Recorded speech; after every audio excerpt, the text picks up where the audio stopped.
Hello and welcome to Global Sanctuary for Elephants' brand new podcast, Global Rumblings.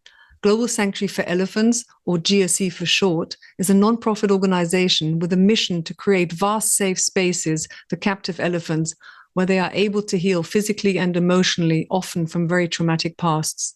I'm your host, Nadia Mari, and I'll be taking you to the lush jungle of the Mato Grosso region in central Brazil, home of GSE's initial project, Elephant Sanctuary Brazil. Currently home to 6 female Asian elephants, lovingly referred to as the girls. Hello and welcome to episode 5 of the Global Rumblings podcast. I'm again joined by Scott and Kat Blaze from Brazil. Hello from Germany. Hello, Nadia. Hey, Nadia. How are you doing? Hi, Kat. Hi, Scott. I'm fine. Where did we leave off last week? We arrived back from a 1-month trip around Brazil, and we're back in the States. You looked at properties, or possible properties. You got to know the country better. You got to know the climate better to see what was suitable for your elephant sanctuary. And it's December 13 now, isn't it? Is that right? December 2013. So what happened then? Well, everything changed really fast for us. Actually, we didn't come back to the United States in December 2013. We actually left directly from Brazil because we got a call about Ramba losing body weight. Actually, you saw it in a photo. Mm-hmm. I think Kat got a photo of Ramba, and she just didn't look good. And we were concerned because she was not only losing body weight, she was losing muscle mass on her head, which is something you normally see with older elephants that are starting to have diminished health or just elderly condition. But it happened pretty fast, faster than we'd see with just general aging. Yeah, but we knew she had kidney problems, so we weren't sure if her kidney disease had advanced to the point where we would have to start talking about end of life care or what we were going to have to do. So we decided that what would be best was to go see her in person. So we left from Brazil on, I think it was even Christmas Eve, went back to Chile. I remember actually being in Argentina, in an airport in Argentina, and it was that's right, because nothing was Christmas open. Day, nothing was open. There was nobody traveling. It was very surreal, actually, for Christmas Day. Yeah, because we found like one restaurant that served terrible pizza, but it was the only thing we could get to eat because it was like Christmas. Yeah, when you work with animals, holidays end up meaning much of nothing for the most part. But it was surprising that an airport holidays was kind of nothing also. I mean, nothing was happening. It was really strange. So we ended up... that's weird, isn't it? Yeah, I mean, normally, I remember traveling in the US on holidays, and it was always crazy busy. So it was kind of surreal a little bit in Argentina. So we ended up back in Chile to check on Ramba. We were there for, I think, 2 or 3 weeks, and found that a lot of what was going on with her was just diet related. Thankfully. Yes. It was just all that she wasn't getting enough food. And we actually, after that, she started improving. She started looking better. Her stool condition, her feces were looking better after a few days of changing diet and cutting fresh grass, and just kind of changed the whole routine for her there, and kind of reinforced some things that needed to be done because she is a special needs elephant. Sure. So we ended up going back to the United States with an increased urgency for Ramba. And so one of the last things we did in Brazil was we were talking to some folks that had some land that was available. I think we mentioned this in the last episode, if I recall. And we found a land that we could possibly use as possibly a long-term place or even a temporary place, depending on how things were going to unfold. We went back to the United States and we started talking to them a little bit more. Things were moving forward. We were trying to get agreements to be able to use their land and trying to finalize a contract, but there was issues. That was our first time learning that nothing happens in Brazil between like a week before Christmas and Carnival. And between those two, between that period, it is really hard to get anything done in Brazil. So we kept waiting for contracts and communications, and it was really, really slow. A lot of people on vacation. And because this was an entity, a nonprofit group that we were working with, it was all about, they had a vegetarian society that actually owned the property, and they used the property for retreats.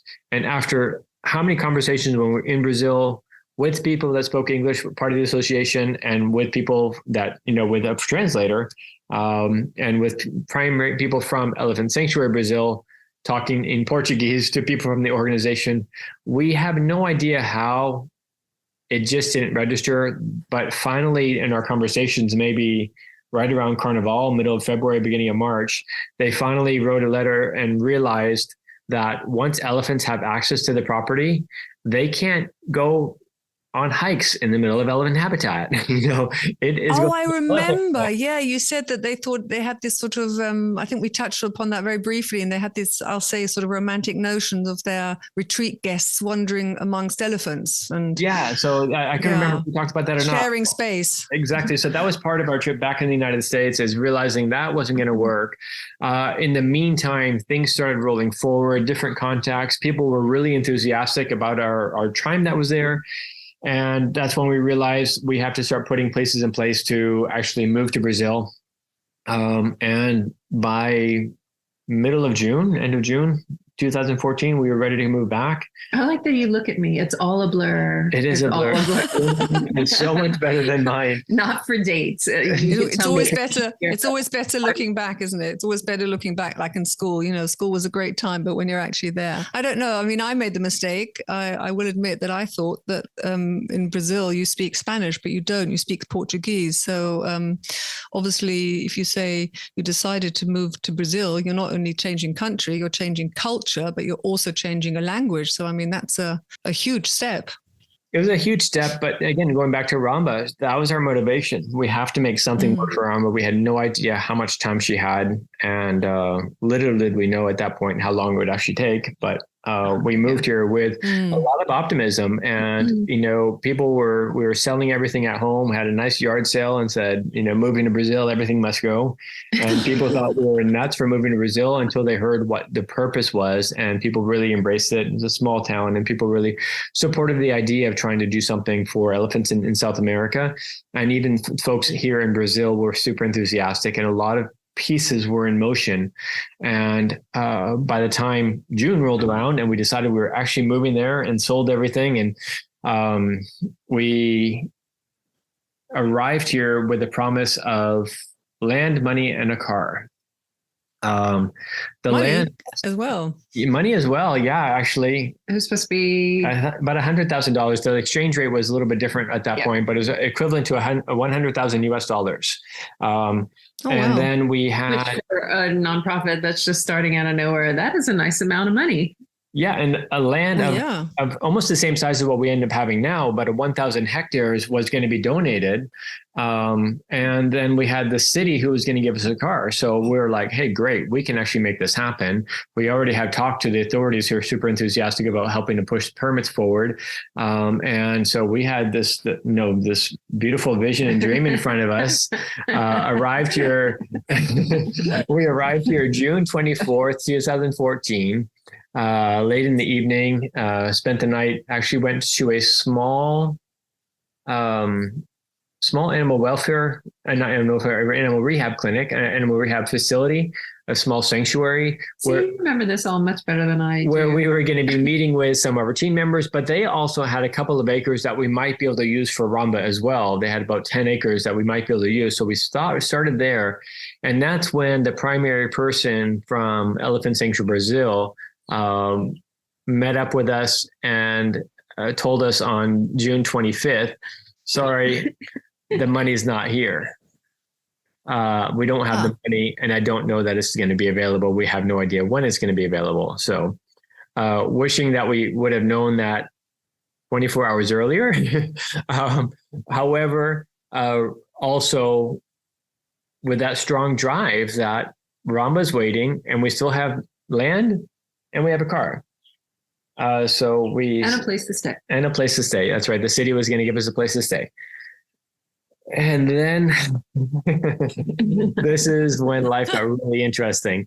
All this enthusiasm, all the excitement, it was still there. Everyone's still motivated. We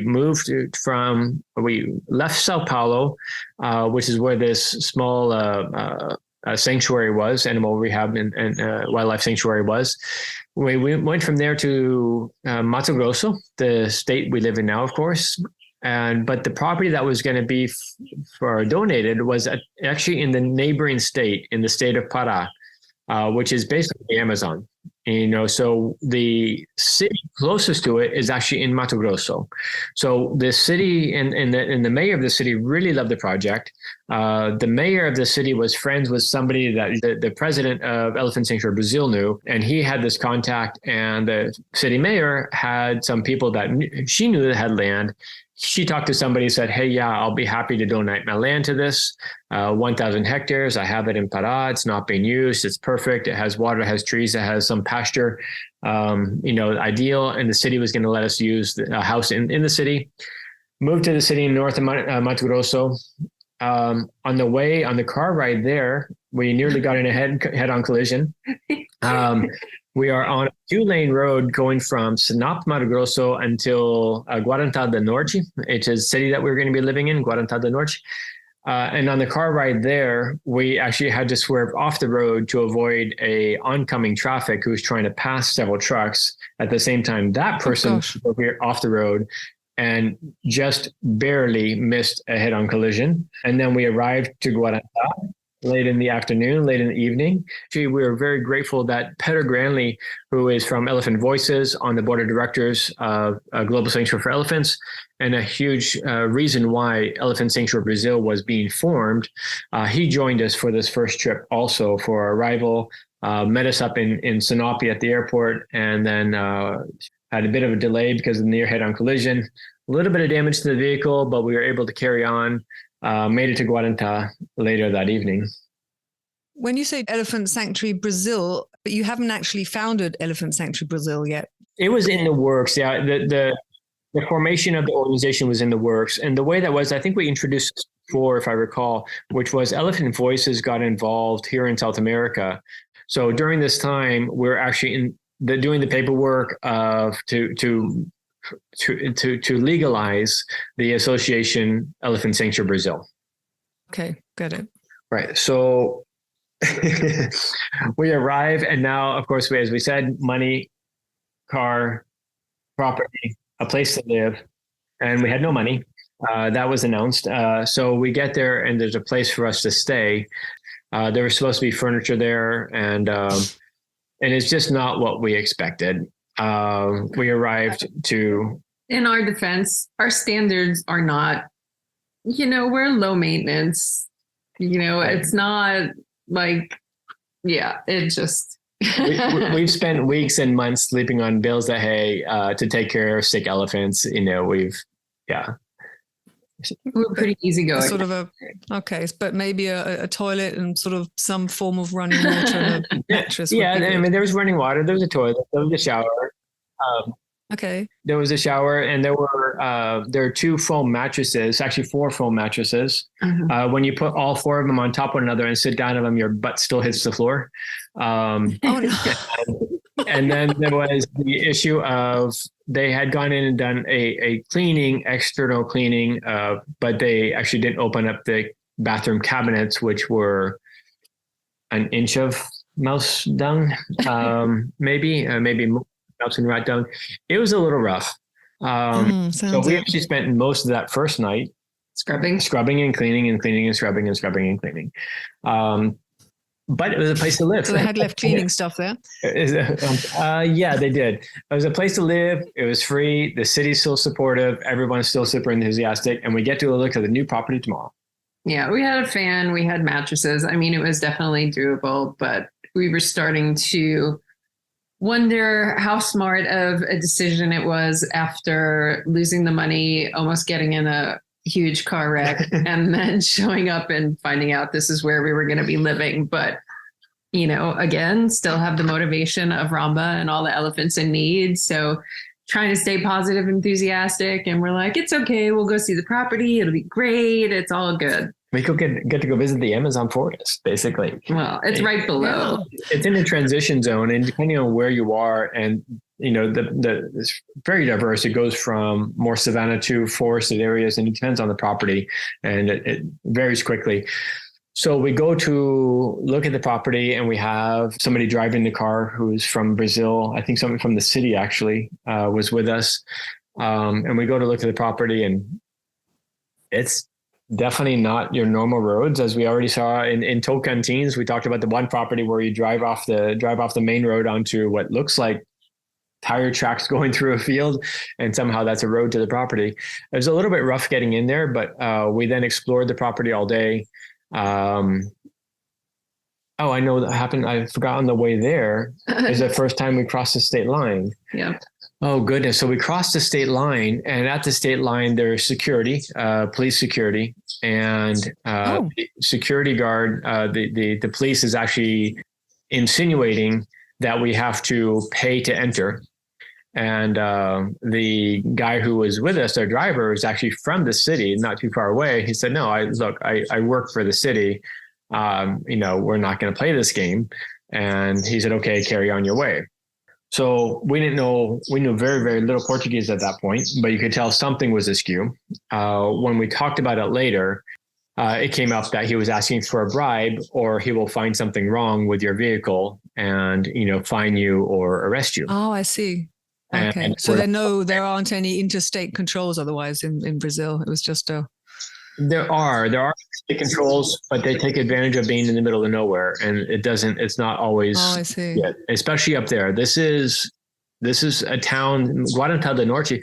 It at that point had only existed for 30 years. It was a very new city. Oh, I see. All of this region was very newly developed. 30 to 40 years before, 50 years before, it was, they said, Wild West.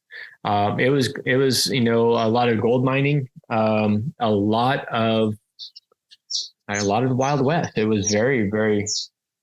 I was going to say a lot of Wild West mentality, Every man for themselves, every person for themselves mentality. So very lawless, lots of guns, lots of people doing what they wanted. That most of it wasn't legal. It's just one of those areas where they tell you don't go, 15 minutes north of here. Yeah. So we learned at that point, or throughout the next couple of weeks, actually, but I think it'll help give perspective. We learned that a lot of the lands that people had were basically given by the government to people. A lot of people from the south took advantage of this, moved up from the south of Brazil, move up to have this basically free land if you put it into agricultural use for minimum 10 years to support your family. And unfortunately, a lot of the lands were not fully regulated. And this is where we get into the next part of the story. So we look at the land before. Let's go back to when we were in the United States. We kept asking about, land documents, ownership rights. He's going to donate it outright.